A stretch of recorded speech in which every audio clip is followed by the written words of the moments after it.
দেশে ভোক্তা পর্যায়ে ১২ কেজি এলপিজি সিলিন্ডারের দাম ৩ টাকা কমিয়ে ১,২৭০ টাকা নির্ধারণ করা হয়েছে। মঙ্গলবার থেকে নতুন দাম কার্যকর হয়েছে বলে জানিয়েছে এনার্জি রেগুলেটরি কমিশন বিইআরসি।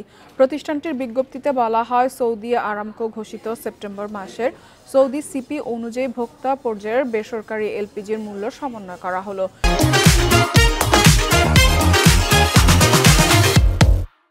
প্রতি কেজি এলপিজির দাম ১০৫ টাকা ৮৭ পয়সা নির্ধারণ করা হয়েছে এবং ৫.৫ কেজি থেকে ৪৫ কেজি পর্যন্ত এ অনুযায়ী মূল্য কমানো হয়েছে।